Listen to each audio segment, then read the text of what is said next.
औज़ु बिल्लाहि मिनश शैतानिर रजीम। बिस्मिल्लाहिर रहमानिर रहीम। कानल्लाहु तबारक व तआला फी शान हबीबिहिल करीम।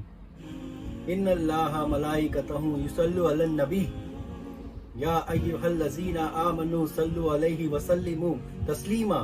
अल्लाहुम्मा सल्लि अला सय्यदना मौलाना मुहम्मदिन व बारिक व सल्लिम सलातन व सलामन अलैका या रसूलल्लाह सल्लल्लाहु ताला अलैहि वसल्लम। इल्ला मन अतल्लाह बिकल्बे सलीम। सूरह अल शौरा आयत नंबर 89 में अल्लाह ताला फरमाता है, वो निजात पा गया, वो फला पा गया जो मेरे करीब पाक दिल लेकर हाजिर हुआ। सुभान अल्लाह। इस आयत मुबारका में दो लफ्ज गौरे फिक्र है, एक तो पाक दिल और दूसरा अल्लाह की बारगाह में हाजिरी, अल्लाह का कुर्ब।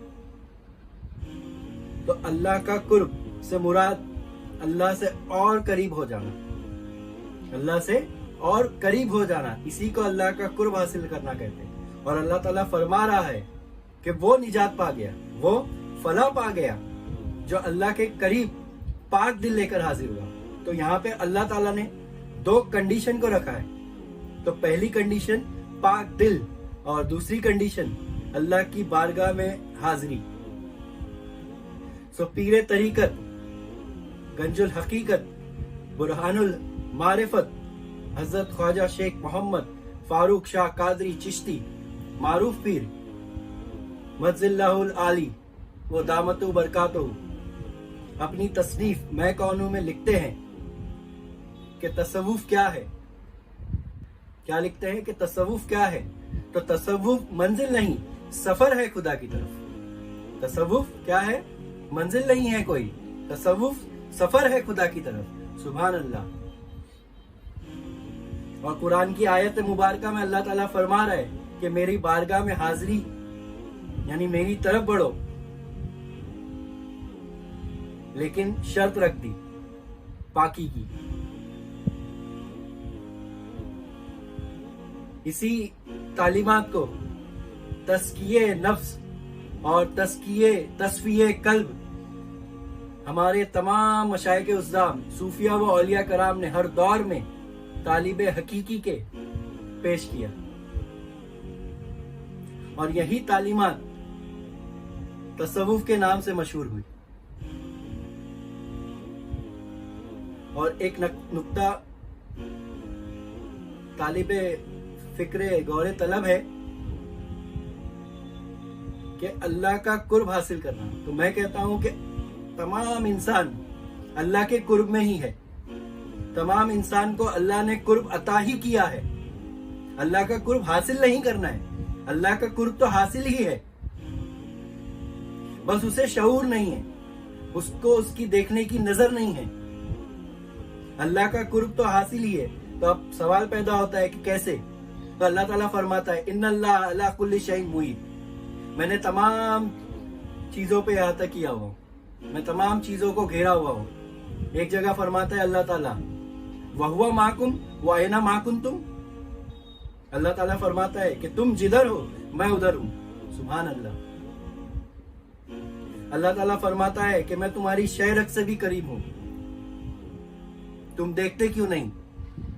मैं तुम्हारी शहरत से भी करीब हूं, तुम देखते क्यों नहीं? तो अल्लाह ताला तो फरमा रहा ही है कि मैंने बंदे को कुर्ब अता किया। तो ये लतीफ नुक्ता है, इसे समझना होगा कि हमें कुर्ब तो अता ही है, हमें नजर अता होना चाहिए। हमें किसी पीरे तरीकत से, हमें किसी मारिफत के जानने वाले से वो नजर लेना होगा, क्योंकि जब तक नजर पैदा नहीं होगी वो कुर्ब अता नहीं होगा। तो यही तालीमात हर दौर में सूफिया व औलिया कराम ने पेश किया और इसी तालीमात का नाम तसव्वुफ रखा। और आज के बयान का उन्वान भी यही है कि तसव्वुफ क्या है। तो तसव्वुफ को लफ्जों में समझना और समझाना बहुत मुश्किल है, काफी दुश्वार है। तो ऐसा क्यों? क्योंकि तसव्वुफ एक रूहानी कैफियत, लतीफ कैफियत का नाम है। तसव्वुफ एक दीवानगी है, तसव्वुफ तो अल्लाह की तजल्लियात में गुम होने का नाम है, खुदा के एहसास को, खुदा की मौजूदगी को खुद में महसूस करने का नाम है। सुभान अल्लाह।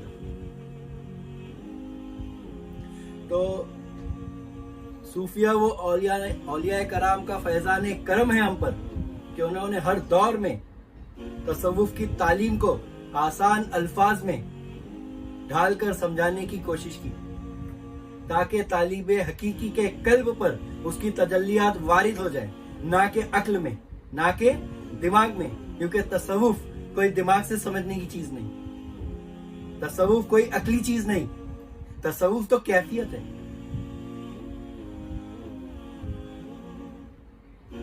तो सूफी कौन है? तो सूफी वो है, सूफी कौन है?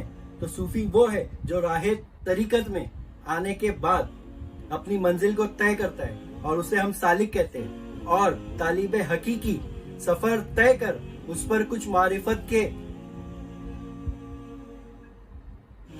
राज मुनकशिफ होने लगते हैं, कुछ असरार उस पर मुनकशिफ होने लगते हैं, तो उसे हम सूफी कहते हैं, उसे हम सूफी कहते हैं। तो सूफी वो है जो कायनात के अल्लाह के मर्तबे को दोनों पहलू से समझे, क्योंकि हर चीज के हर बात के दो पहलू होते हैं, देखने का नजरिया होता है, एक जाहिर और एक उसका बातिन। जैसे दिन और रात दो अलग चीज है, लेकिन ये दो अलग नहीं है, ये तो दो पहलू है एक ही चीज के। तो जो दोनों पहलुओं को समझकर गुफ्तगू करे, हम उसे सूफी कहते हैं। और आज दुनिया के जितने भी मशाइख उज़्ज़ाम हैं, सूफिया कराम हैं, वो औलिया कराम हैं, ये दुनिया के साइंसदान हैं, ये सुपर साइंटिस्ट हैं,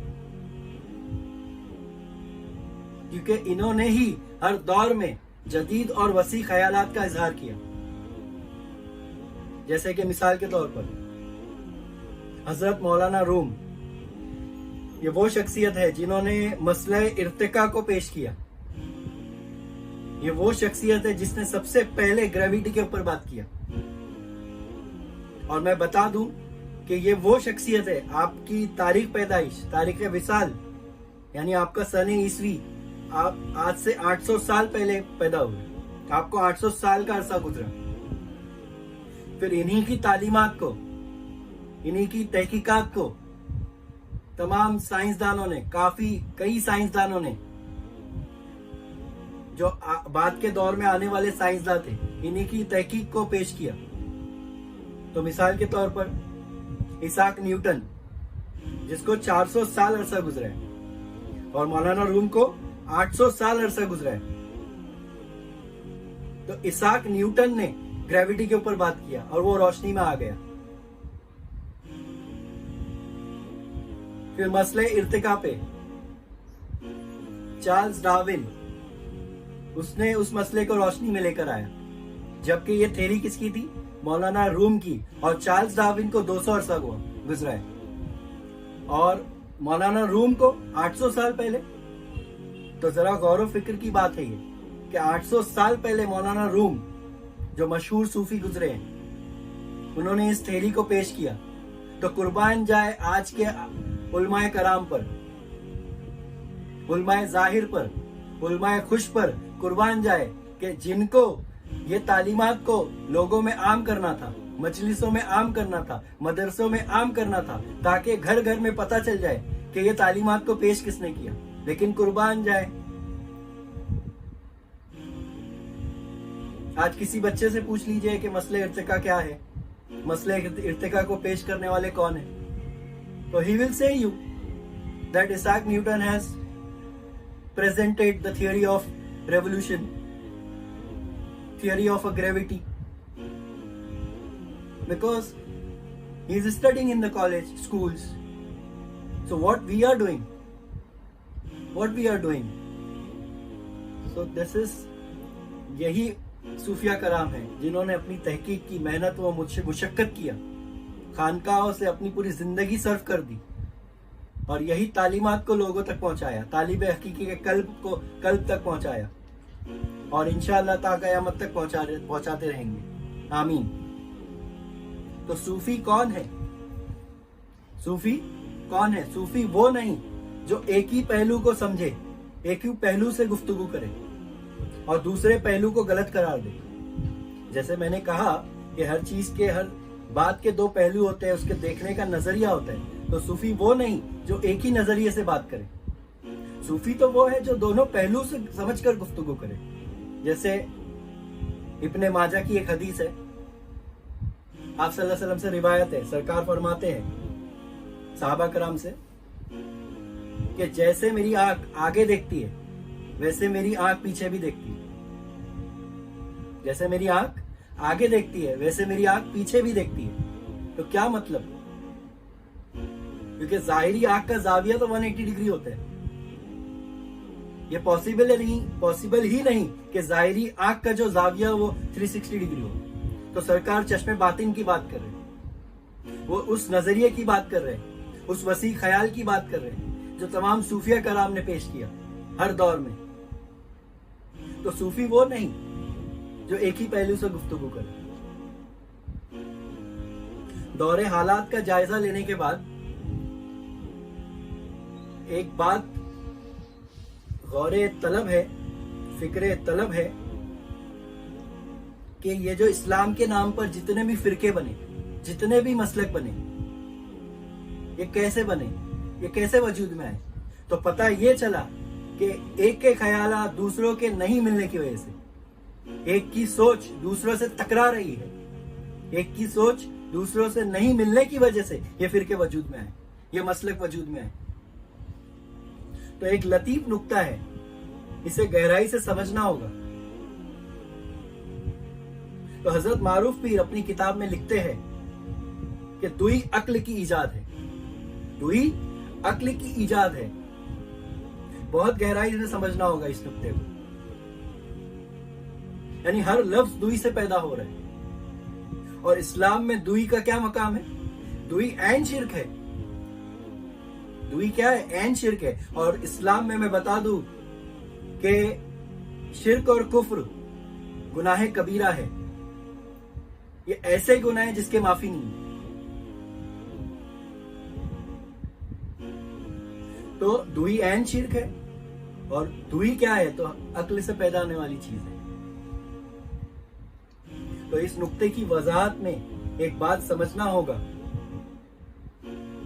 कि हर चीज अक्ल से देखी जा रही है और अक्ल हमेशा चीजों को तोड़कर देखती है।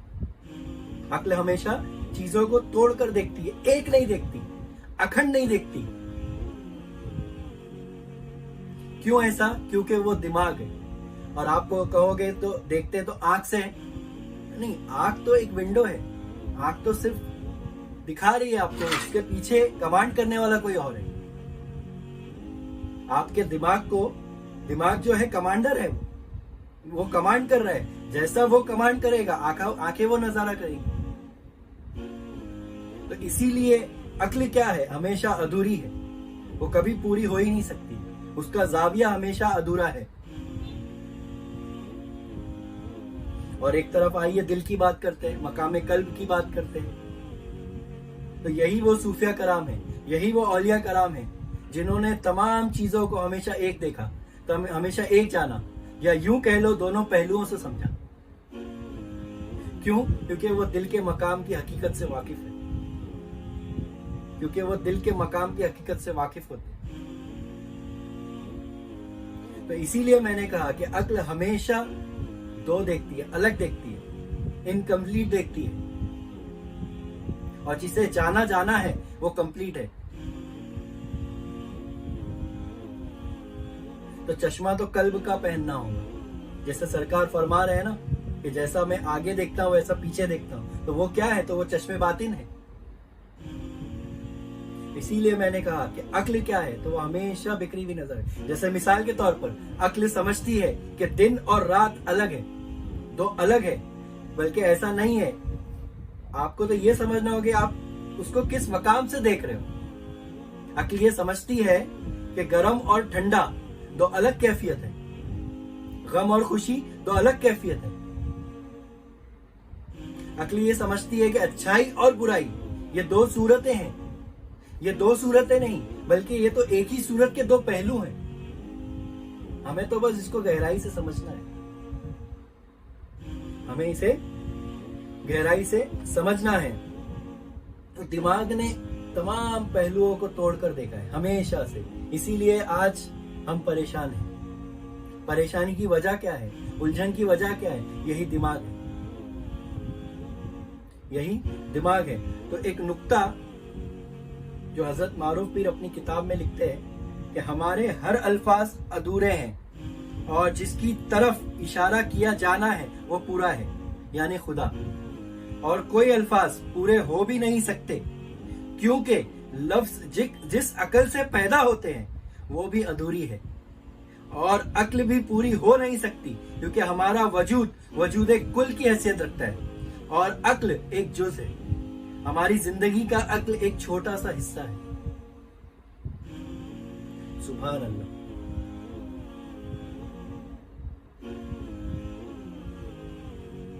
तो आज जो उम्मत मुस्लिमा है, तो ये नुक्ता समझना होगा। हमारे उलमाए, खास तौर से उलमाए कराम को ये समझना होगा। मदरसों के अंदर, मस्जिदों के अंदर ये नफ्सियाती तालीमात, इल्मे नफ्सियात को लाना होगा। जैसे चाइल्ड साइकोलॉजी होती है वैसी कई तरीके की साइकोलॉजी होती है, तो इस इल्मे नफ्सियात को आम करना होगा, साइकोलॉजी को आम करना होगा। क्योंकि हम आज कुर्बान जाए, हमारी जो उम्मत है 90% दिमाग पर आ चुकी है। 90% आज इंसान दिमाग पर आ चुका है, वो हर चीज को दिमाग से तुलता है। मैं ये नहीं कहता कि दिमाग अच्छी चीज नहीं है। दिमाग को पैदा करने वाला कौन? दिमाग को अता किसने किया? अल्लाह ने अता किया। बेशक अल्लाह ने ही अता किया, लेकिन ये समझना होगा कि दिमाग का इस्तेमाल क्या है। तो दिमाग का इस्तेमाल इबादत की तरफ नहीं है, इबादत में नहीं है। इबादत में दिमाग का, अकल का दखल ही नहीं है।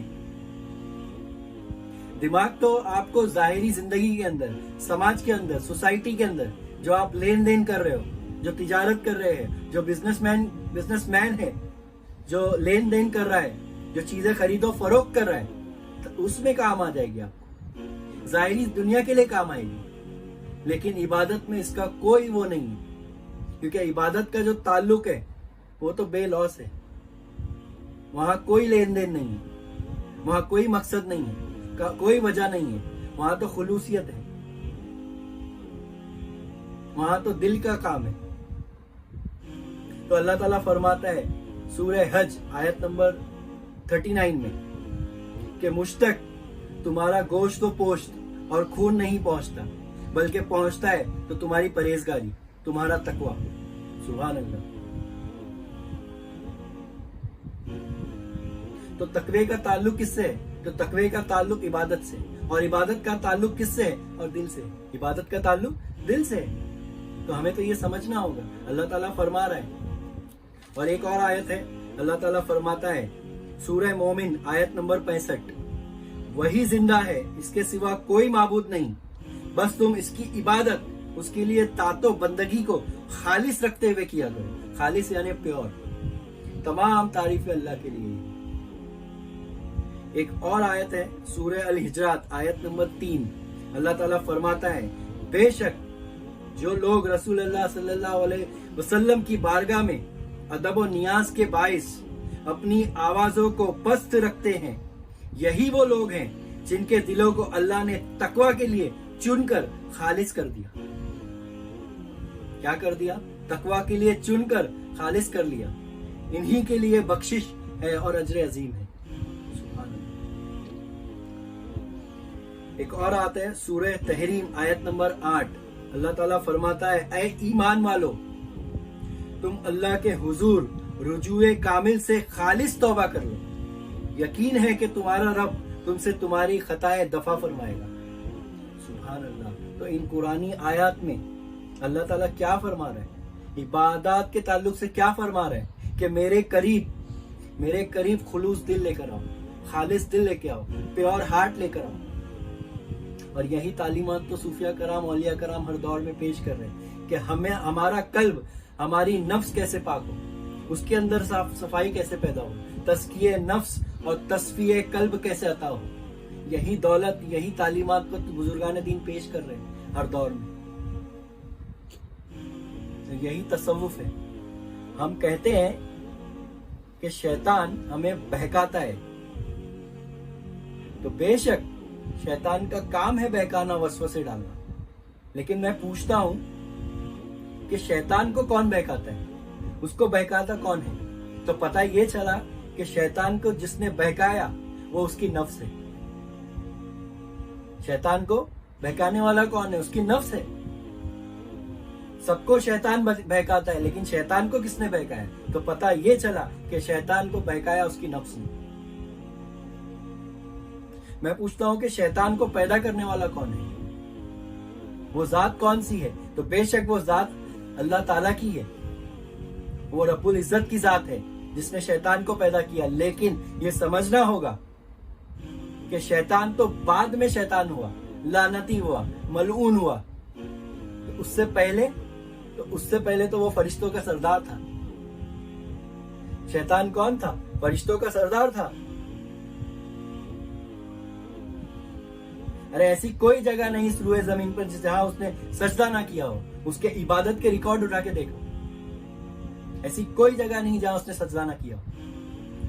तो पता ये चला कि उसने अल्लाह के हुक्म की नाफरमानी की। उसने अल्लाह के हुक्म की नाफरमानी की, उसने तकब्बुर किया, उसने घमंड किया, उसने गुरूर किया और हो गया काफिरों में से।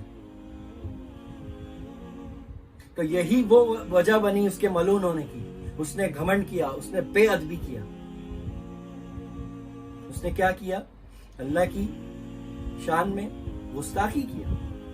खता आदम से भी हुई थी, खता शैतान से भी हुई, लेकिन आदम ने उस अपनी खता को अपनी तरफ मंसूब किया कि मुझसे खता हुई और अल्लाह से माफी मांगा उसने। और खता शैतान से भी हुई, लेकिन उसने अपनी खता अपनी तरफ मंसूब नहीं किया, बल्कि वो थोप दिया। जबकि शैतान तो हक बोल रहा था कि मैं तेरे अलावा किसी को सजदा नहीं करूं। शैतान तो हक फरमा रहा था, वो तो बात सही कर रहा है, मैं तेरे अलावा किसी को सजदा नहीं करूंगा। क्या जायज है किसी को सजदा?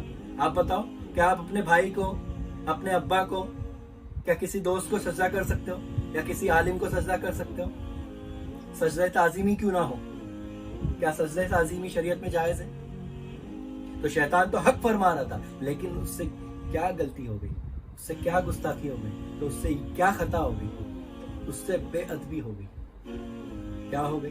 बेअदबी की इतनी बड़ी सजा। तो इसीलिए कहने वाले ने क्या कहा? अदब पहला करीना है मोहब्बत के करीनों। अदब पहला करीना है मोहब्बत के करीनों। जिसे भी अल्लाह की मारिफत हासिल करना है तो अदब से हासिल करना होगा। तो अदब क्या है? पूरी इबादत उठाकर देखो तो अदब है अल्लाह और उसके रसूल का। पूरी इबादत उठा के देखो, नमाज, रोजा, हज, ज़कात, तमाम इबादत का निचोड़ क्या है? तो वही अदब है। अल्लाह ताला अदब सिखा रहे हैं। और क्या सिखा रहे हैं? खुलूस सिखा रहे हैं कि तुम्हारा कल्ब, तुम्हारी नफ्स कैसे पाक हो जाए। आइए देखते हैं आयत कुरानी। अल्लाह ताला फरमा रहे सूरे बकरा आयत नंबर 34, और वो वक्त भी याद करे जब हमने फरिश्तों से फरमाया कि आदम अलैहिस्सलाम को सजदा करो, तो सबने सजदा किया सिवाय इब्लीस के। उसने इनकार किया और तकब्बुर किया और नतीजतन काफिरों में से हो गए। एक और आयत है सूरह मुनाफिकून आयत नंबर 5। अल्लाह ताला फरमाता है, और जब उनसे कहा जाता है कि आओ रसूलुल्लाह सल्लल्लाहु अलैहि वसल्लम तुम्हारे लिए मगफिरत तलब फरमाए, तो ये मुनाफिक गुस्ताखी से अपने सर झटक कर फेर लेते हैं और आप उन्हें देखते हैं कि वो तकब्बुर करते हुए आपकी खिदमत में आने से गुरेज करते हैं। तो इन आयात मुबारका से तसव्वुफ का एक बुनियादी बहुत गहरा पहलू उजागर होता है, और इसी पहलू को हजरत गौसे आजम दस्तगीर, कुतुब रब्बानी, महबूब सुबहानी, मियां मोइनुद्दीन रजी अल्लाह ताला अन्हा फरमाते हैं कि सूफी वो है जिसके अंदर जितना अदब है, जिसके अंदर जितना अदब है वो उतने ऊंचे दर्जे का सूफी है। क्या फरमाते हैं गौसे आजम दस्तगीर? जिसमें जितना अदब है वो उतने ऊंचे दर्जे का सूफी है। सुभान अल्लाह। और इन तमाम आयत का निचोड़ भी तो यही है ना, अदब। तो शैतान से क्या हुई? खता हुई। तो वो तो हक फरमा रहा था, लेकिन उससे बेअदबी हो गई। क्या हो गए उससे? अगर वो आदम को सजदा कर लेता तो आज कुछ और मकाम पर होता, लेकिन वो कैसे करता? क्योंकि उसने आदम को देखा, आदम में ना देखा। उसने क्या किया? आदम को देखा, आदम में ना देखा। अगर वो आदम में देख लेता तो आज कुछ और ही मकाम होता उसका। तो कहने वाले ने क्या बात कहा, क्या प्यारी बात कहा कि ये जो आदम है बहाना है किसी का, इसमें पोशीदा खजाना है किसी का। राज़े आदम फरिश्ते पा ना सके, पर्दा मुर्शिद ने वो उठाया है। आदम के दम में ही हकीकत छुपी है, जरा बातिन का चश्मा लगा कर तो देखो। जब से सुना है यार लिबासे बशर में है, तब से आदमी कुछ और हमारी नजर में है। नूरे जमाल समझो क्या नूरे जलाल है, दोनों में फर्क कितना क्या कीलो काल है। पेशानी आदम में दो नूर की थी किरणें, पेशानी आदम में दो नूर की थी किरणें, किस नूर को था सजदा मलक से सवाल है। सुभान अल्लाह। वो आखिर वो दावाना अल्हम्दुलिल्लाह।